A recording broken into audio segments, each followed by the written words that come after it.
Welcome to the Impact Podcast. I'm Winnet. I'm Rumbi.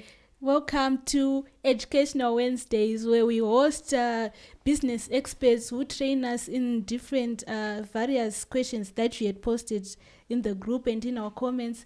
We discuss it with our host. They train us how to navigate those situations and challenges. So we have picked up a strong challenge that entrepreneurs are facing. So in today's digital world, entrepreneurs are supposed to have a strong digital presence, but somehow it is a challenge for most of us as entrepreneurs. Yes. So today we have brought in a certified digital trainer who help us navigate the digital space. How do you even grow your digital presence for you to market your brand, to grow into a profitable business? Because today it is actually every business, it is online. How do you get there as a business? When you're starting, how do you navigate the digital space? Help us welcome Gloria, a certified digital skills trainer. So Gloria, can you tell us about yourself? Hi Winnet, hi Rumbi. Thank you guys for having me on your show. It is a pleasure and an honor to be here. Like you have rightly said, I am Gloria. Gloria Mare is my name. I'm a digital skills trainer, and I mostly focus on women. I'm helping women scale up their businesses using the various digital tools that they have at their disposal. So yes, I'm working with students, I'm working with women, entrepreneurs and small business owners just to teach them how best they can use the tools that they have at their disposal effectively.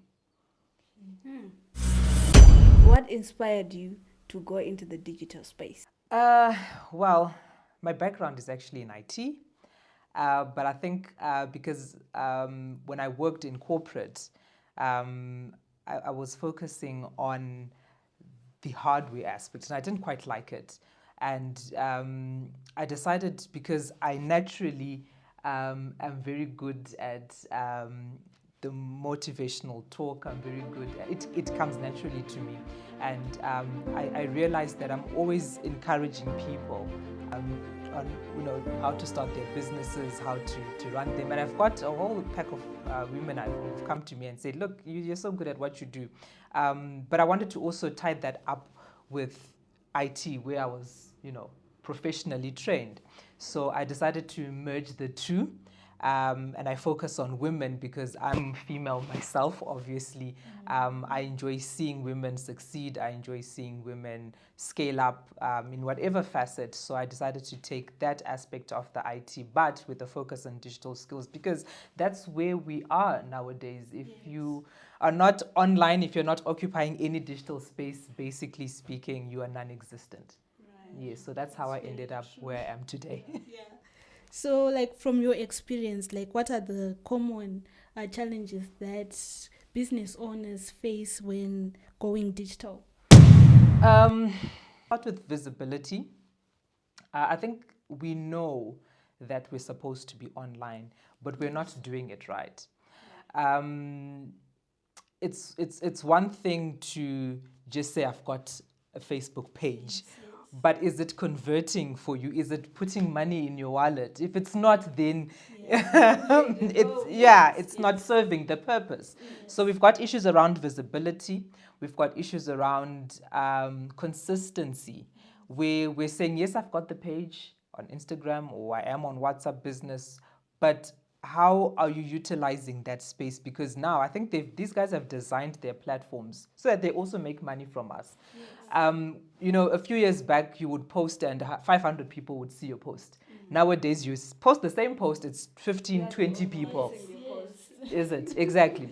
So because of that, now you're forced to become consistent so that you get to those numbers if you're trying to grow your business organically. Else you're going to have to go the paid media way. But most of us don't have the funds for that. So that's a challenge. So we've got issues around consistency, we've got issues around visibility. And then also, when we get our likes, when we get our followers, these people are not converting. They're not giving us the money. Yes. So that's a challenge. Because yes, I've got 10,000 followers, but do I have revenue? Have people bought my product? Isn't it? Because I'm not going to do anything with the likes. What I want is for me to get the money from them. Yes. So now it is about targeting the right audience. Definitely. Okay. It is definitely about targeting the right audience. And I think whilst you're there, I will just mention to say one of the biggest challenges I find when people ask me, or if I come and ask you a question, I say, Rumpi, what do you do? And you tell me, I sell shoes. And I say, who's your target audience? Not the number one answer I get is, it's always any woman between the ages of 18 and 65.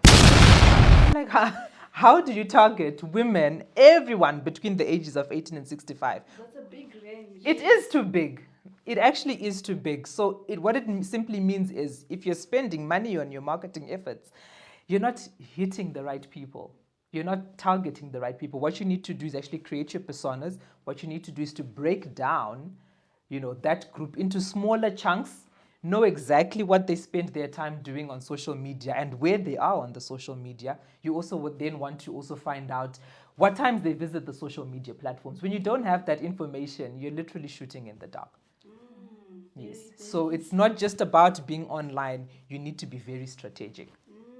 Absolutely. Absolutely. So it's like target marketing. When you're posting your content, you're posting it for a certain target. Absolutely. Know the target. Your timing has to be correct as well. Because the challenge, let me take you back to the previous question. The challenge with having that broad range is these people earn different amounts. Yes. These people are on different social media platforms. Right. These people are on those platforms at different times during the day.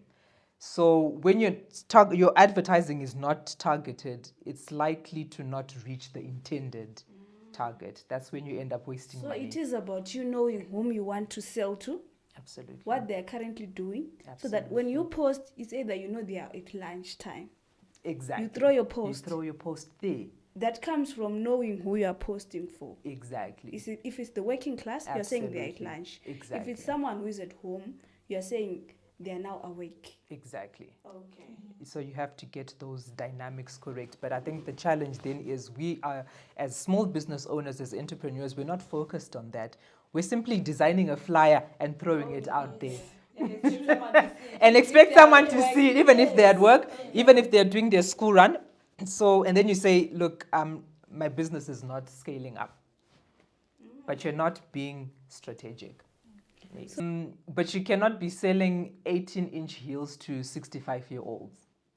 And after you know exactly who that person is, do you know how much they're earning? Okay. Because that counts, isn't it? If you're going to post in a group where the average income is $200 when your shoe is 75, chances are you might not make a sale because on 200, that's where everything is coming from, isn't it? Right. So when we talk about knowing who your customer is, it's literally getting into the details. Doing the research before you You even have- buy your stock. Do the research. So you know who you're selling to, what time you should post when they're available, how much they earn. Absolutely. What do they spend their time doing? All right. That's also important. So those are the key points That's when also you're targeting. important when you're targeting. Yes. Okay. Yes. And where are they spending their time on social media? We are not all on Instagram. We're not all on TikTok. We're not all on Facebook. For the people who want your shoes, where do they hang out?